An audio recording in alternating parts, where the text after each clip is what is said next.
Good morning জনগণ। তো সবার কি অবস্থা? অনেকদিন পর আপনাদের সাথে দেখা হইতেছে। আর এতদিন ব্লগ না করার মাঝখানে কিছু কিছু রিজন ছিল, সেটা হচ্ছে অফিসিয়াল কাজে একটু ব্যস্ত ছিলাম, তারপরে ব্লগ করার মতো ভালো কন্টেন্ট পাইতেছিলাম না। তো কুরবানি ঈদের আর বাকি আছে মাত্র 2-3 দিন। যদি 17 তারিখে ঈদ হয় তাহলে বাকি আছে আর 2 দিন, আর যদি 18 তারিখ ঈদ হয় তাহলে বাকি আছে আরও 3 দিন। তো এটা তো নির্ভর করে চাঁদ দেখা কমিটির উপরে যে কবে নাগাদ ঈদ হইতে পারে। আর ঈদকে সামনে রেখে সব কিছু নতুনের পাশাপাশি গাড়িরও তো একটু নতুনত্ব দরকার আছে, বাইকেরও তো একটু নতুনত্ব দরকার আছে। আর গরু অলরেডি আমরা কিনে ফেলছি। আমরা একটা ছোট্ট টাইপের গরু কিনছি, ছোট্ট সাইজের, বেশি বড় না। গরুর যে দাম ভাই, হাটে তো অনেকগুলি হাট ঘোরাঘুরি করার পরে আমাদের বন্দরে অবস্থিত কাইতাখালী নামের একটা হাট আছে, ওইখান থেকে আমরা গরুটা কিনছি।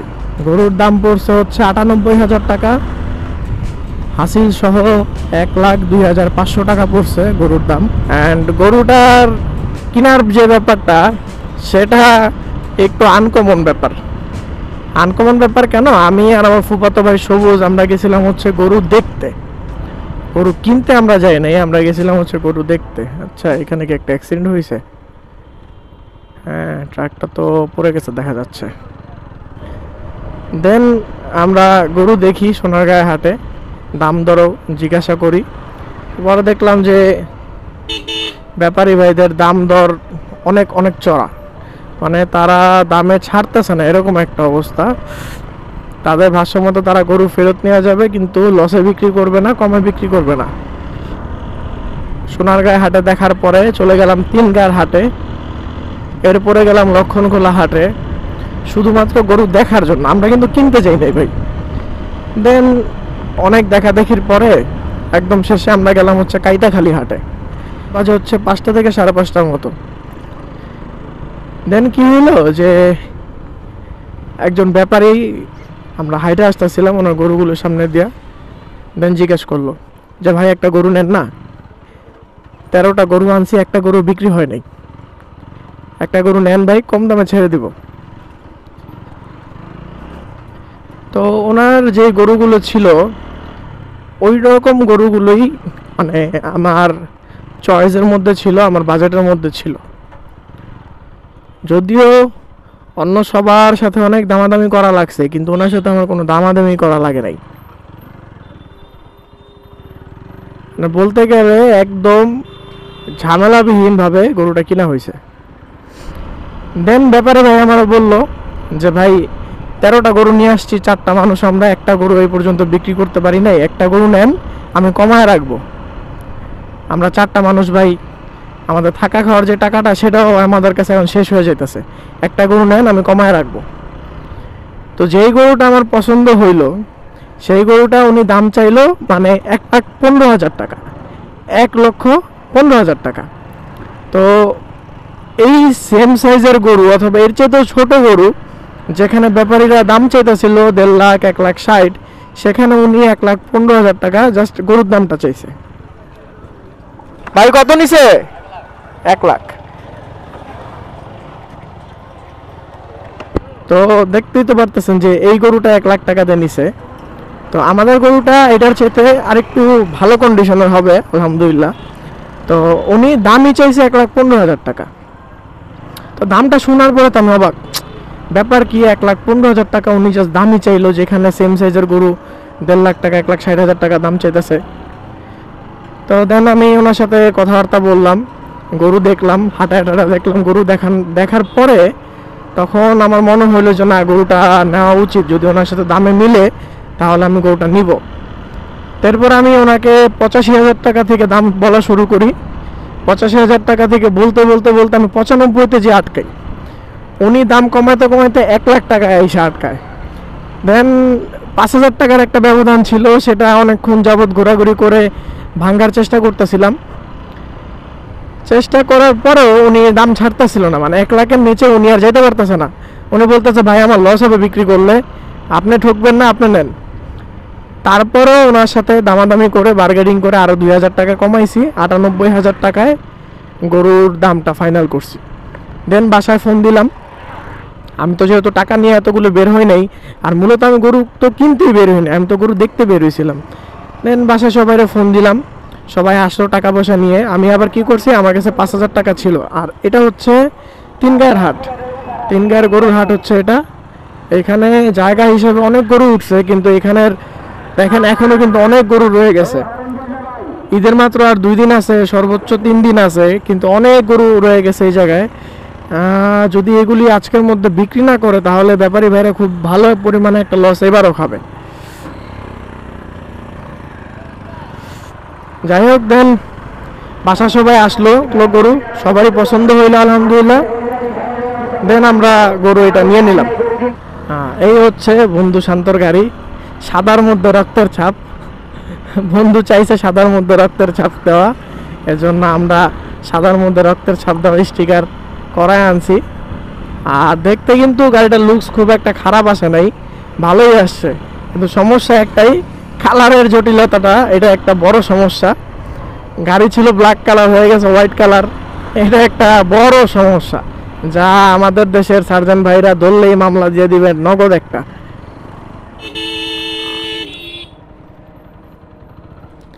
সেট 2 মিনিটের জন্য ফেরিটা পাইলাম না, সর্বোচ্চ 2 মিনিট, জাস্ট মানে 2 মিনিট আগে আসতে পারলেই হয়তো। জায়গায় এখন ওয়েট করতে হবে, আর কোনো কিছুই করার নেই, ওয়েট করা ছাড়া আর কিচ্ছুই করার নেই। আর এই সুযোগে আপনাদেরকে আমার বাইকের নতুন স্টিকার মডিফিকেশনটা দেখাই। এই স্টিকার মডিফিকেশনটা করা হয়েছে হচ্ছে গত রবিবার বাইক নিয়ে বাঁধন ঢাকা গেছিলো, তো দেন ও এই স্টিকারগুলি করা আনছে। ওভারঅল লুকসটা কেমন আসে আমি জানি না, যদিও পলিগুলি এখনও বসে নাই। এই 2 দিনে তো সূর্যের আলোই পাইলাম না, সূর্য তো একদম দেখাই পাইলাম না, তো যার কারণে পলিগুলি সুন্দর মতো বসে নাই, স্টিকারটাও এখনও ফুটতেছে না। ওভারঅল চিন্তা করলে আমার কাছে মনে হয় পলিটা শুকায় গেলে, হাওয়াগুলি বের হয়ে গেলে তখন দেখতে অনেক সুন্দর লাগবে, লুকসটা খুব সুন্দর আসবে। আর এই হচ্ছে শান্তর বাইকটা, সাদার মধ্যে রক্তের ছাপ, লিমিটেড এডিশন, দ্য বিস্ট।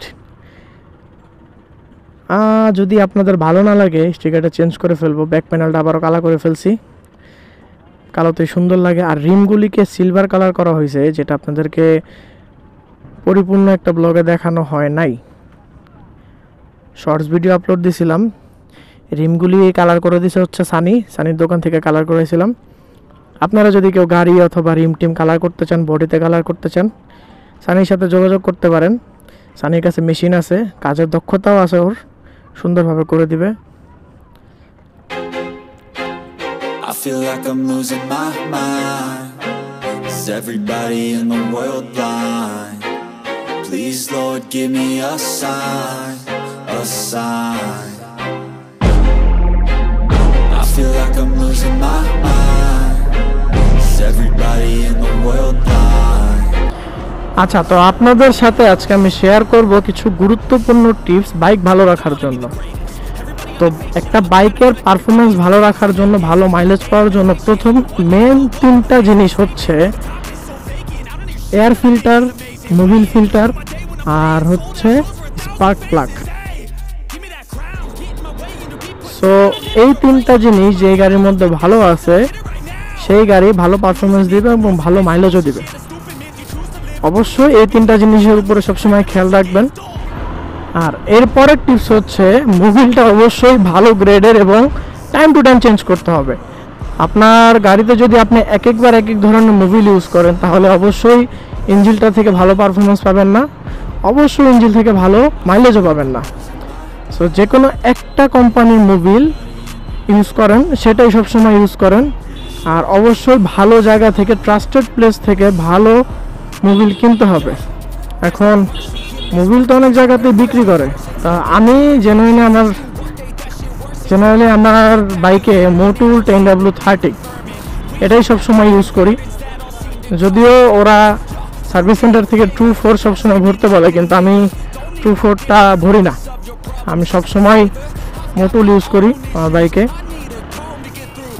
আমার কাছে মনে হয় যে মোটুলের পারফরমেন্স ভালো, 10W30 যেটা, সেটা মোটুলের পারফরমেন্স ভালো, এটা আমি ইউজ করি সবসময়। তবে হ্যাঁ, মোটুল 10W30 ইউজ করবেন যাদের বাইক একটু নতুন, 25,000-এর আগ পর্যন্ত মোটুল 10W30টা ইউজ করা দরকার। একটু পুরনো হইলে 25,000-এর উপরে গেলে তখন 10W40টা ইউজ করতে পারেন, ওইটাতে একটু ইঞ্জিন হিট কম হবে। আর টাইম টু টাইম অবশ্যই আমার গাড়ির আমি এয়ার ফিল্টার চেঞ্জ করি, মোবিল 3-4টা মোবিল চেঞ্জ করার পর আমি মোবিল ফিল্টারটাও চেঞ্জ করি। অ্যান্ড প্লাগটা আমি সবসময় চেক করে রাখি এবং ভালো একটা প্লাগ আমি ইউজ করি, যেমন এনজিকের ইরেডিয়াম প্লাগটা আমি ইউজ করি সবসময়। টায়ার প্রেশার সবসময় চেক করতে হবে। চেন সেট, গাড়ির চেন সেট গাড়ির টানের জন্য, পারফরমেন্সের জন্য খুবই একটা গুরুত্বপূর্ণ জিনিস। চেন সেটটা অবশ্যই সবসময় টাইম টু টাইম চেঞ্জ করবেন।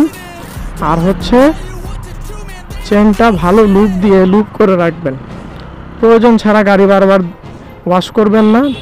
আর যদি ওয়াশ করতে মন চায় তাহলে অবশ্যই শ্যাম্পু দিয়ে ওয়াশ করবেন, তাহলে গাড়ির গ্লেজটা সবসময় নতুনের মতো থাকবে এবং কোনো ক্ষয়ক্ষতিও হবে না বডি পার্টসে। ঈদের পরে আমাদের ট্যুরের প্ল্যান হচ্ছে টাঙ্গুয়ার হাওর যাব ইনশাল্লাহ ঈদের পরে। আর ঈদের পরে আপনাদের জন্য টাঙ্গুয়ার হাওরে ব্লগ আসতেছে ইনশাল্লাহ। আর ঈদের যে একদমই পরে 2 দিন 3 দিন পরে এরকম কিছু না, আমরা যাব ঈদের 15 থেকে 20 দিন পরে টাঙ্গুয়ার হাওরে। এবার ইনশাল্লাহ অনেক চিল হবে। আর আমরা খুব বড় একটা ব্যাচ নিয়ে যাব, যেহেতু হাউস বোটে থাকতে হয়, আর হাউস বোটে মিনিমাম 10 থেকে 12 জন থাকতে হয়।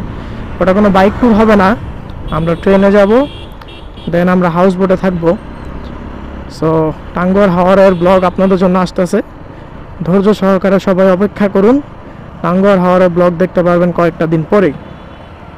আর টাঙ্গুয়ার হাওর এটাই আমার ফার্স্ট ট্যুর হবে, আমি এর আগে কখনো টাঙ্গুয়ার হাওর যাই নাই। গতবার যাওয়ার খুব ইচ্ছা ছিল, বাট যাইতে হয়। শান্ত তো অনেক আগে চলে গেছে, হয়তো সানির দোকানে চলে যেতেছে।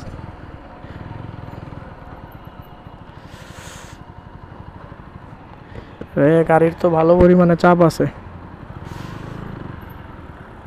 কি করা যায়, ওয়েট করতে হবে, কিছু করার নাই।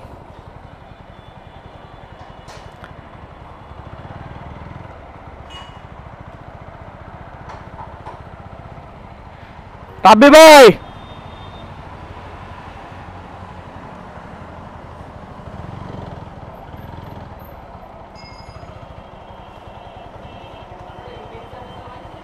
ফ্রি আমার তো আছে একটা ফ্রি সার্ভিস শুধু।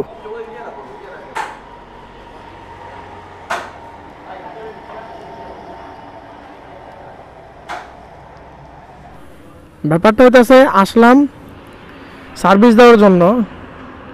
গতবার ওই গাড়িটা নিয়ে কাহিনী করছে যে ঈদের আগে যেহেতু ফ্রি সার্ভিস শান্ত মিস করছে, এজন্য ওর পেড দিতে হবে, ফ্রি সার্ভিস দেওয়া যাবে না।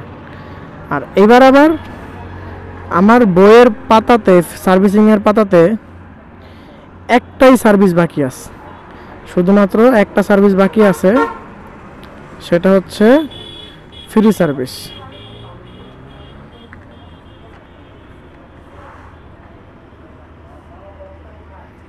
এই যে একটাই পাতা বাকি আছে, এটা হচ্ছে ফ্রি সার্ভিস। এর আগে আমি পেড সার্ভিস দিছি, এই যে 7ম পেড সার্ভিস। আর এবার একটাই সার্ভিস বাকি, সেটা হচ্ছে 8ম ফ্রি সার্ভিস, যেটা নাকি এখন ওরা দিবে না, এখন ওরা শুধুমাত্র পেড সার্ভিস দিবে, এটা নাকি কোম্পানির নিয়ম। ভাই রেকর্ড হয়? হইতেছে? আচ্ছা ভিডিও বানাই খারাপ। শাওন বার্গার এইটা ঠিক করতেছি, কি করস? Battery Paltus? হ্যাঁ ব্যাটারি খোল, টাইম খোল, সিট খোল, এনটামি এই ব্রহ্মাস সোজা বাইসকা ব্লগ বানাইছে ভাই, না হইতো ভাই। চ্যানেলটা সাবস্ক্রাইব করবা, লাইক দিবা, শেয়ার দিবা, মন থাকবো। চ্যানেল নাম কি দি? না না না, চ্যানেল নাম কি জানি? MS46 46।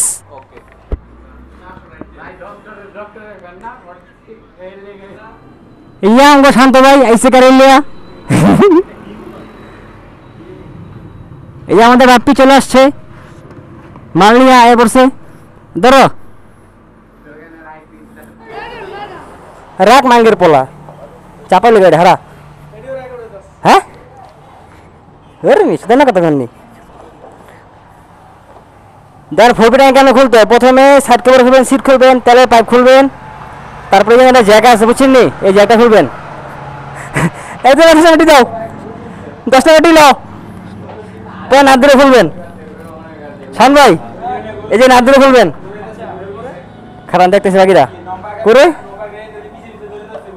তারপরে খুলতে হবে আপনি খুলেন দি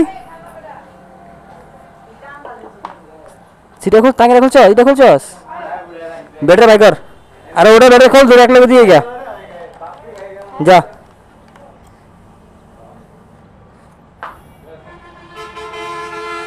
গরম লাগে রে আচ্ছা, তো আমাদের কাজ টোটালি শেষ। ঈদের জন্য বাইকের শপিং শেষ। লাগাইলাম কি কি, প্রথম লাগানো হয়েছে এয়ার ফিল্টার, দেন লাগানো হয়েছে ইগনিশন কয়েলটা চেঞ্জ করা হয়েছে। আগে হচ্ছে আমার গাড়ির মধ্যে একটা রেসিং কয়েল লাগানো ছিল,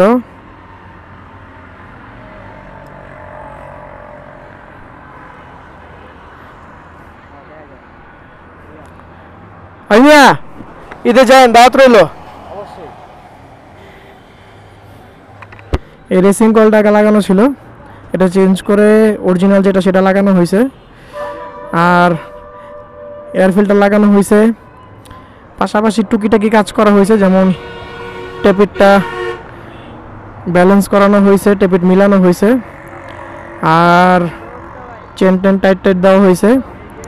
টুকটাক ঈদের শপিং আর কি শেষ।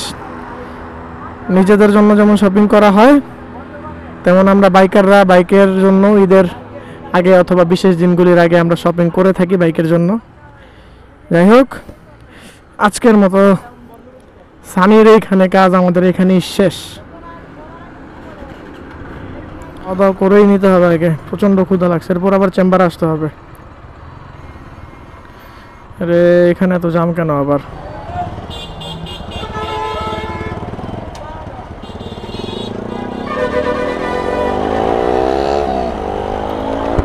যা বুঝলাম, শহরের মানুষজন আস্তে আস্তে দেশের দিকে যাচ্ছে, শহর আস্তে আস্তে খালি হইতেছে। আর হঠাৎ করে একটা জিনিস চোখে পড়লো, সেটা হচ্ছে সানির গাড়িটা, সানির একটা 4B ছিল, ওই গাড়িটা সানি বিক্রি করে ফেলছে। ওইটা পাশ দিয়ে গেল, আপনাদের ঠিক মতো দেখাইতে পারি নাই। আর গাড়ির পারফরমেন্স এয়ার ফিল্টার চেঞ্জ করার পরে একটু পরিবর্তন হয়েছে, মজা পাওয়া যেতেছে, পিক আপ রেসপন্সটা খুব ভালো পাওয়া যেতেছে এখন। যাই হোক, সবার ক্ষেত্রে একটা সাজেশন থাকবে, সেটা হচ্ছে অবশ্যই গাড়ির মেনটেনেন্স যেটা, সেটা টাইম টু টাইম করবেন। শোরুম সার্ভিস দেন অথবা নিজে আলাদা পার্টস কিনে দেন, যেটাই করেন না কেন অবশ্যই টাইম টু টাইম পার্টসগুলি চেঞ্জ করবেন, তাহলে না বাইকের পারফরমেন্স সবসময় নতুনের মতোই থাকবে। আর চেষ্টা করবেন টাইম টু টাইম শোরুম সার্ভিসগুলি দেওয়ানোর জন্য। যখন যেই পার্টসটা লাগানো দরকার তখন সেটা সাথে সাথে লাগায় ফেলাটাই উচিত। আজকে নষ্ট হয়েছে, পরশু দিন লাগাবো, টাকা হইলে লাগাবো, এরকম মন মানসিকতা না থাকাটাই ভালো। টুকটাক আরেকটু শপিং করা বাইকের জন্য বাকি আছে, সেখানে হচ্ছে এই জায়গাটা ট্যাঙ্কটার মধ্যে একটা ট্যাঙ্ক প্যাড লাগাতে চাইতেছি। ফুল একদম প্লেন ব্ল্যাকে খারাপ দেখা যেতেছে, খালি খালি লাগতেছে, তো এই জায়গায় একটা কিছু লাগাইতে হবে। যাই স্টিকারের দোকানে যে দেখি কি অবস্থা।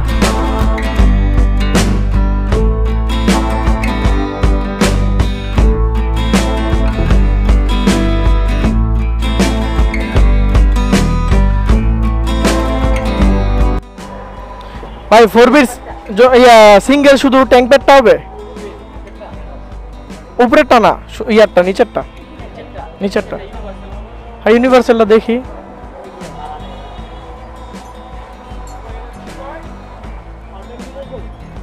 না অল টাইম চলবে কেন, যখন চালাই তখন চলবে।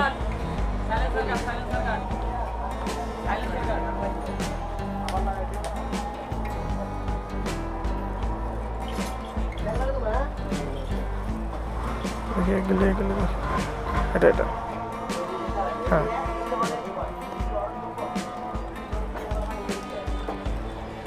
এটা বাইক এটা কত? 100 একটু কমায় রাখেন তো ভাই। ফুল সেটে তো 150 টাকা বিক্রি করেন। ভাই আবার আরো কমেও পাওয়া যায়, বিভিন্ন ক্যাটাগরি আছে।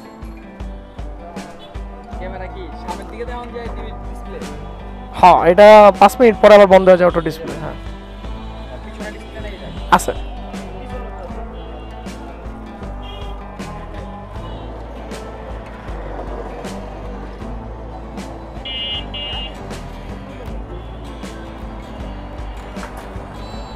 এখানে দিলে তো মিলবো না, এখানে দিলে। আচ্ছা এখান থেকে দেন ভাই, এখান থেকে দেন। হ্যাঁ এমনি।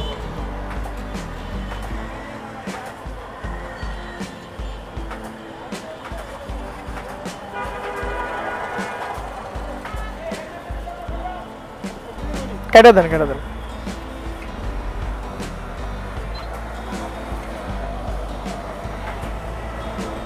তো আধা ঘন্টা বসার পরে স্যার আসছে মাত্র।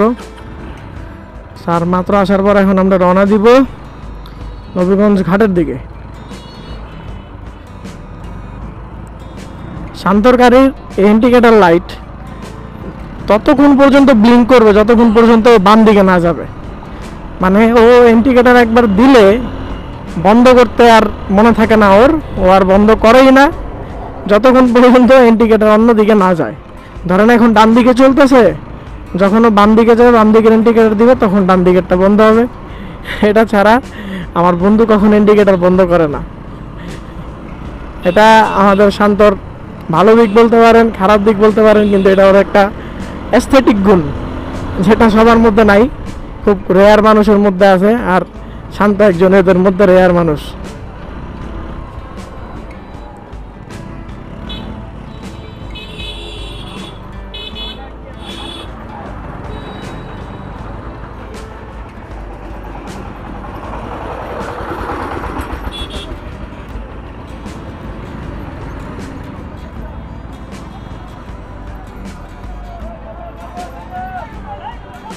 আরে বাস, কত গরু ফেরিতে পারাপার হইতেছে।